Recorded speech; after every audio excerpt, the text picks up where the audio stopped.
Just ran into an old buddy of mine, Dale.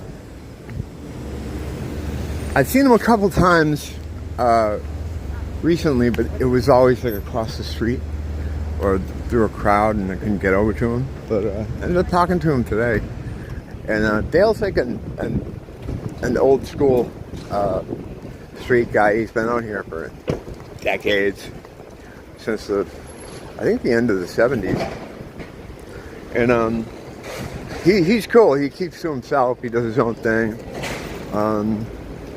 He's one of the guys that was here before COVID that didn't get kind of swept out of here when that thing came in. A lot of them did. A lot of the old school Judes got thrown out of here, swept out, never to be seen again. A lot of residents too ended up in Las Vegas or the woods, and they filled all those spots in with plane loads of people. So we were just catching up on things, and he was just talking about the drug scene, how hard it is to get stuff, or everybody's changed. It's all different people.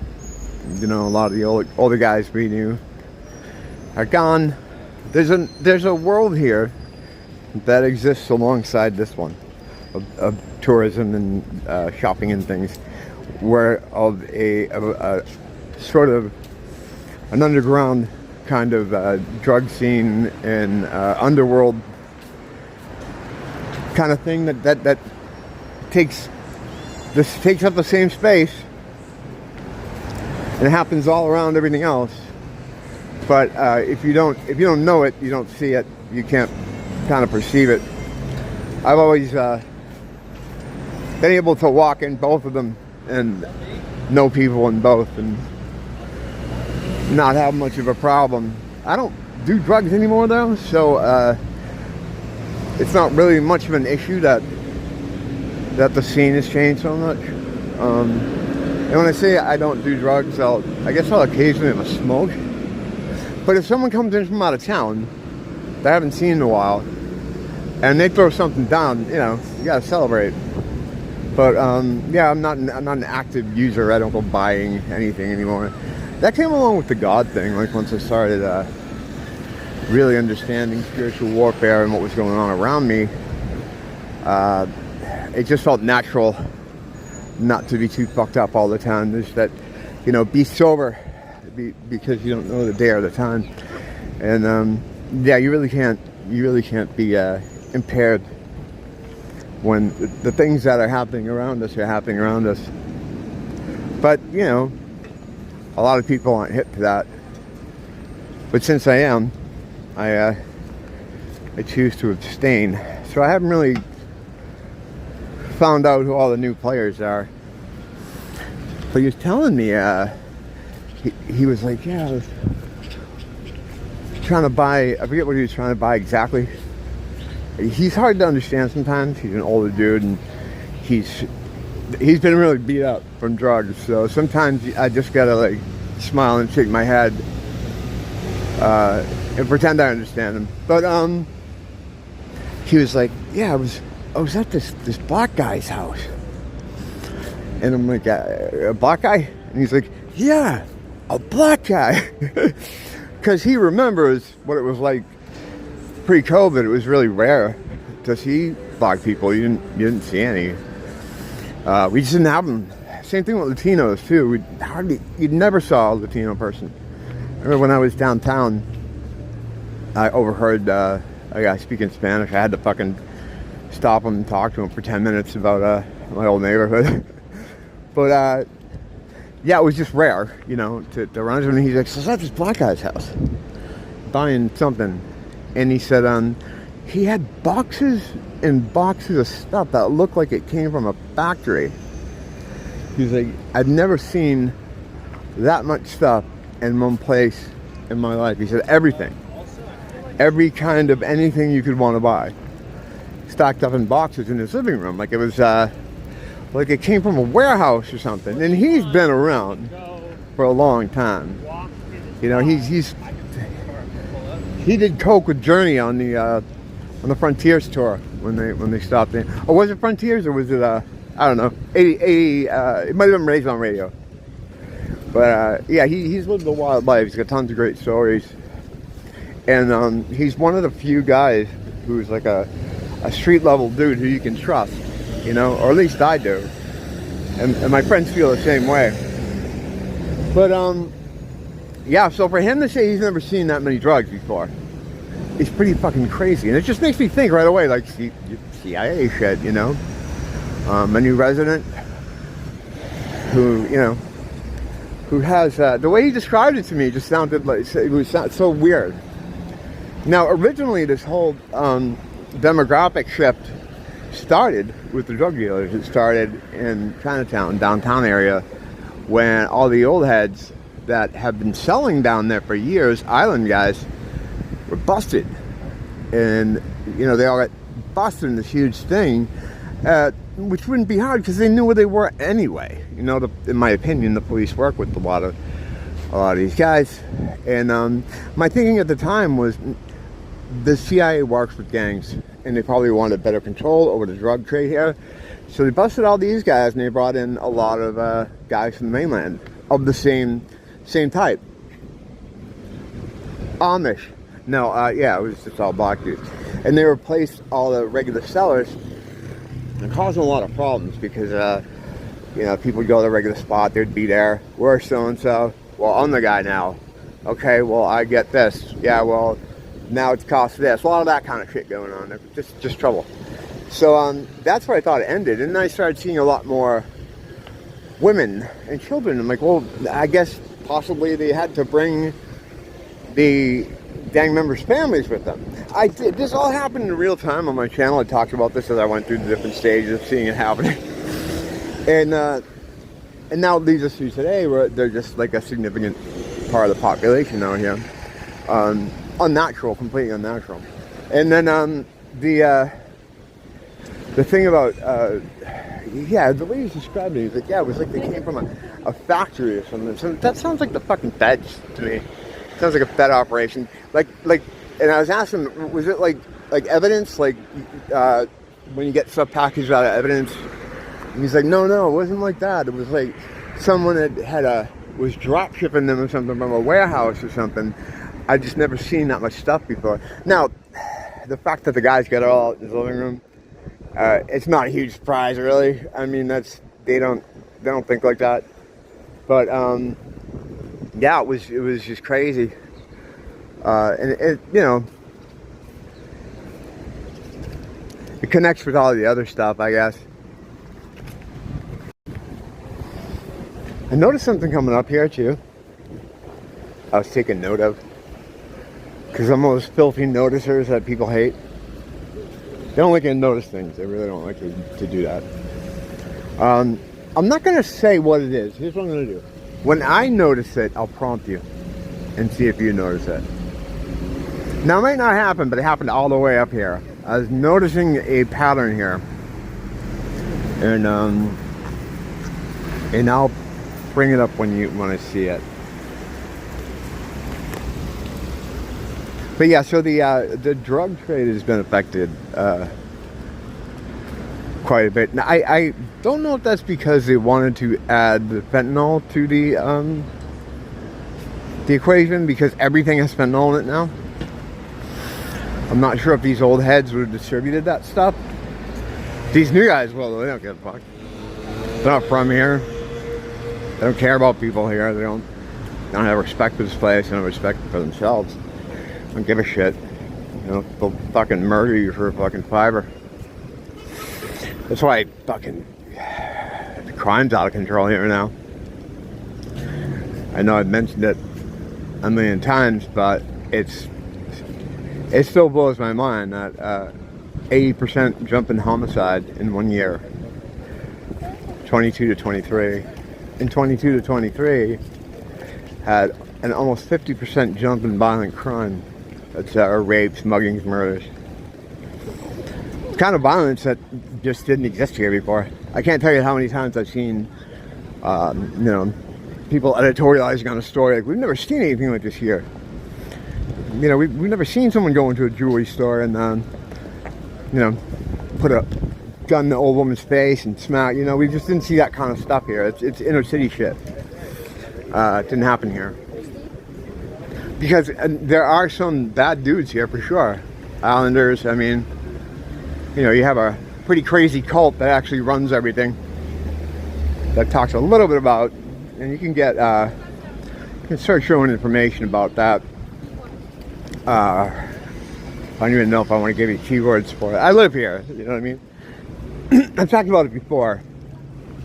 And maybe I'll put something on the screen. I walk a fine line, you know, like I talk about things that happen here with the some of the shadier industries we have here.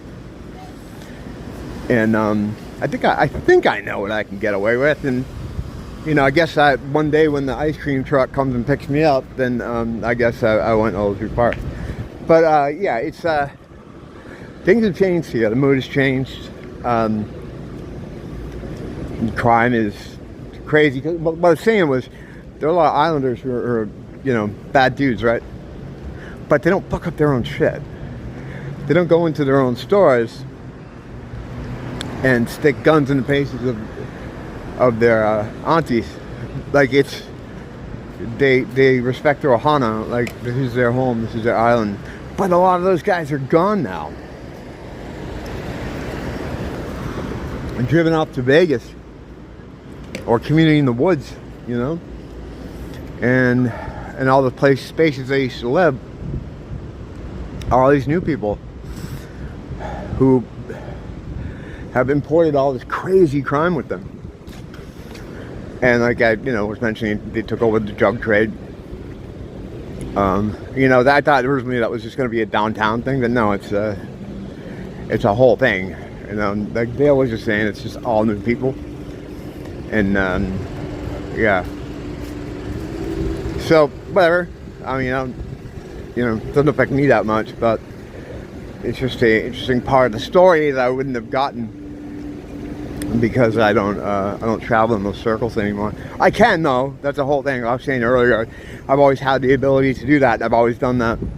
I've always like skimmed into that world, and you know, worked with people in it, had friends in it, but was able to kind of walk in the square world as well.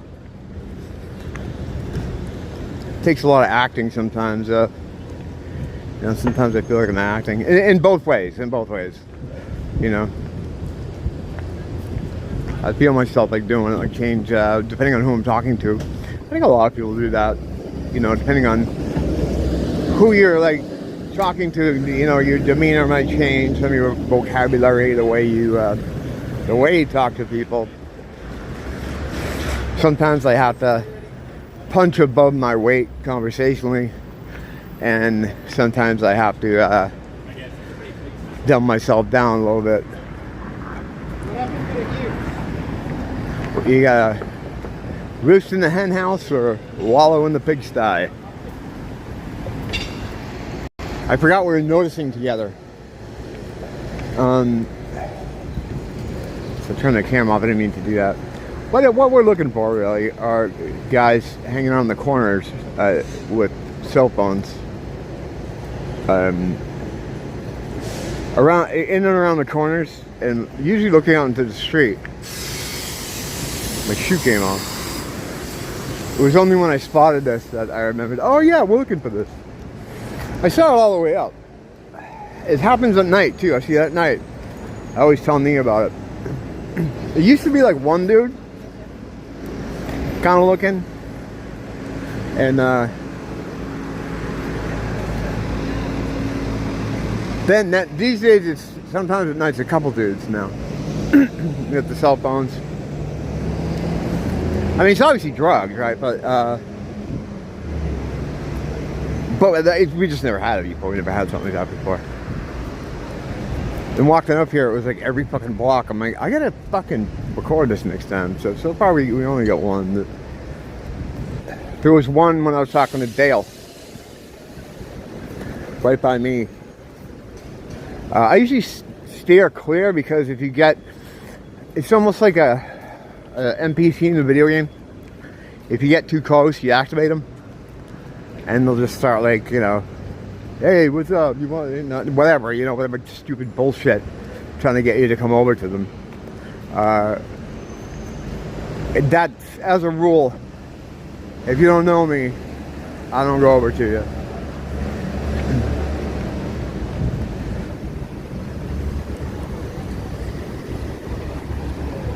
That corner right over there is usually a hub of activity. Yeah, so when I was talking to Dale, we had one down here. And then I came up here and there's one over here. Just standing around.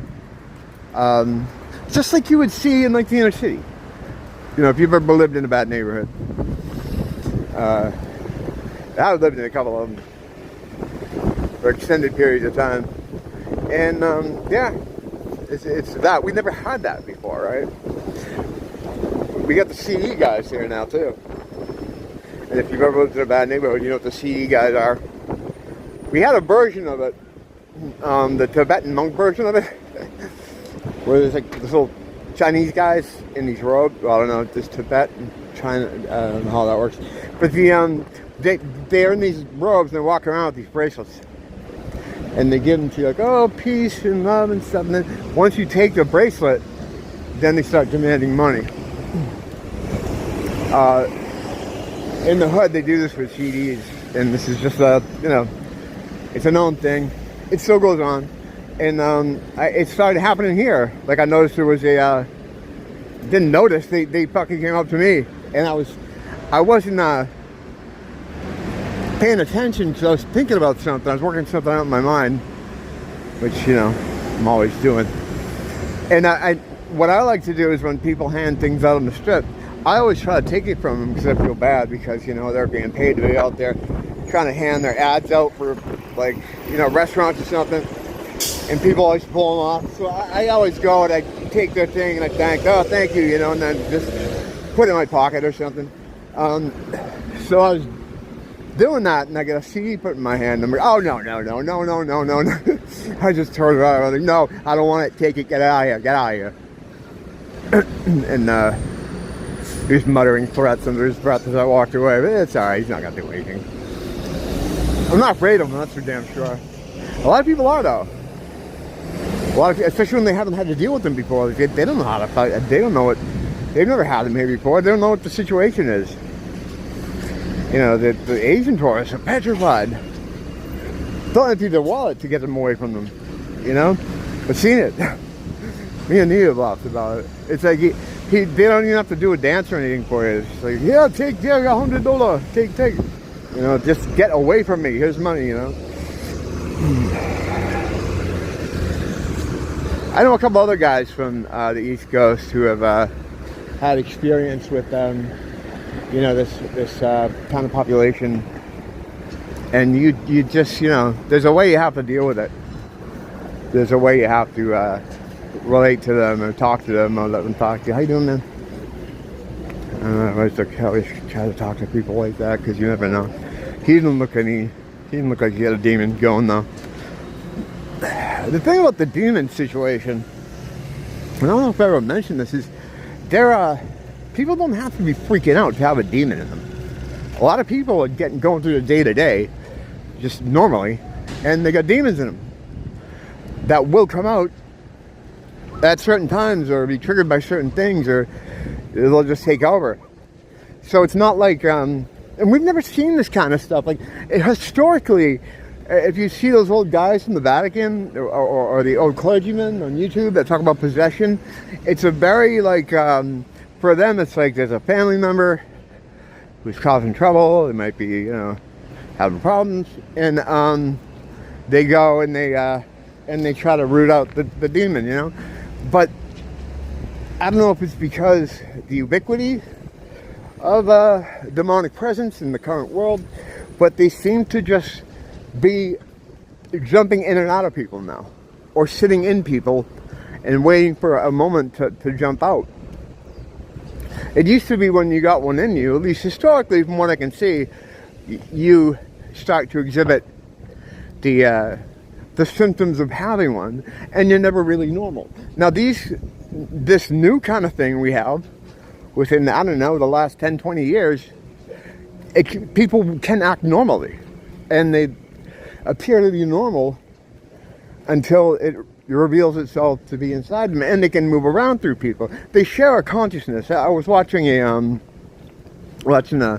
guy talk about it, how he was showing someone having an altercation with the demon in the U.S., and then he showed a clip from something going on in Canada, where they're at these protests, I think it was Planned Parenthood. And he's like, if you'll notice, they use the same words. These are the entities talking in the same way, using the same words, and this is in America, and this is in Canada. And that's what used to trip me out, too, when I first started encountering them. I didn't know what the fuck it was. Because even though I had studied a lot of stuff on a hobbyist level, I wasn't as serious about it as I am now. I had never really encountered it like that until I came here to Hawaii. And I thought, like, I didn't know what to think. I was like, why are they all saying the same thing? Is there some kind of secret meeting that I'm not aware of, where they get together like a cop show? And, like, you know how they sit there and they have a briefing, like, all right, guys, today we're looking at this, and they give them these keywords. You know, why is this guy in downtown calling me a pig? And then this guy up on the strip here freaking out calling me a pig. And using the same words, using the same vernacular. Because they all have one sort of hive mind. It's kind of like a copy of our consciousness, how we have like the cloud, I call it, where people pull things and out of it we put things in it, we take things out. It's how you have child prodigies. You know, the kid didn't have time to learn, he hasn't been alive long enough to learn Beethoven, but he got a download from the cloud, from our consciousness, for someone else that did. They have a similar consciousness, but where ours, the good stuff kind of rises to the top, and that's where we take it out from the top, they take it out from the bottom. So the demons are at the whims of the dumbest of them. I don't know if I explained that good, but I don't know if I explained anything good. But yeah, so yeah, if you encounter that, if you encounter people talking the same way, and they don't know each other, or they can't know each other, demons. It's all demons though with me, so you know. But you know what, man? It is. That's the thing. It is. You got it, son. Thanks for dropping in. Till next time, don't blame the teacher, blame the school.